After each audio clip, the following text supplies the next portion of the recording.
ദൈവതിരുനാമത്തിന് മഹത്വം ഉണ്ടാകട്ടെ. ലൂക്കാസ് സുവിശേഷം 18:14. ഞാൻ നിങ്ങളോട് പറയുന്നു, ഇവൻ ആ ഫരിസേയനേക്കാൾ നീതീകരിക്കപ്പെട്ടവനായി വീട്ടിലേക്ക് മടങ്ങി. എന്തെന്നാൽ തന്നെ തന്നെ ഉയർത്തുന്നവൻ താഴ്ത്തപ്പെടും, തന്നെ തന്നെ താഴ്ത്തുന്നവൻ ഉയർത്തപ്പെടുകയും ചെയ്യും. യെസ്, ചെറിയ കാര്യങ്ങൾ വിശ്വസ്തയോടെ ചെയ്യുന്നവരാണ് വലിയ കാര്യങ്ങൾ ഭരമേൽപ്പിക്കുന്നതെന്ന് ബൈബിളിലുടനീളം വ്യക്തമാണ്.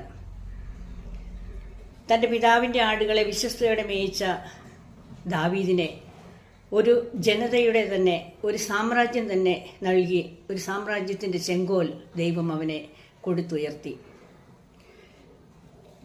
ആടുകളെ മേയിച്ചവന് ആളുകളെ നയിക്കുവാനും ശക്തിയുണ്ടെന്ന് ദൈവം നമ്മെ പഠിപ്പിക്കുന്നു. ആദ്യ ചുവട് വിശ്വസ്തയോടെ വയ്ക്കുന്നവനെ അടുത്ത ചുവട് വയ്ക്കുവാനും ദൈവം ഭരമേൽപ്പിക്കും. 20 വയസ്സായ തീഷ്ണമതിയും തീവ്രവാദിയുമായ മോശയല്ല, പിന്നെയോ വാർദ്ധക്യത്തിൻ്റെ പടവുകൾ പക്വതയോടെ കയറി തുടങ്ങിയ മോശയാണ് ഒരു വലിയ ജനതയുടെ നേതാവായി ദൈവം തിരഞ്ഞെടുത്തത്, നേതാവാക്കിയത്.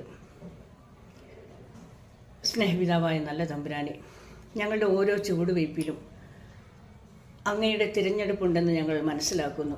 കർത്താവെ, ഞങ്ങളുടെ ഒറ്റപ്പെടലുകൾ, ഞങ്ങളുടെ നിശബ്ദതകൾ ഞങ്ങളെ വളർത്താനുള്ളതാണെന്നും ഒരു പുതിയ നാളെ സൃഷ്ടിക്കാനുള്ളതാണെന്നും കർത്താവെ ഞങ്ങൾ വിശ്വസിക്കുന്നു. മറ്റാരാലും ശ്രദ്ധിക്കപ്പെടാതെ ഒറ്റയ്ക്ക് പോരാടേണ്ടി വരുമ്പോൾ ഞാൻ നിന്നോട് കൂടെയുണ്ട്, ഭയപ്പെടേണ്ട, ഞാനാണ് നിൻ്റെ ദൈവം, സംഭ്രമിക്കേണ്ട, ഞാൻ നിൻ്റെ വലതുകരം പിടിച്ചിരിക്കുമെന്ന് വലിയൊരു വാഗ്ദാനവുമായി ഞങ്ങളുടെ മുന്നിലേക്ക് കടന്നു വരുന്ന തമ്പുരാനെ, അങ്ങയെ വിശ്വസിച്ചുകൊണ്ട് നല്ല ഒരു ദിവസം തന്നതിനെ ഓർത്ത് നന്ദി പറഞ്ഞുകൊണ്ട് ആമേൻ.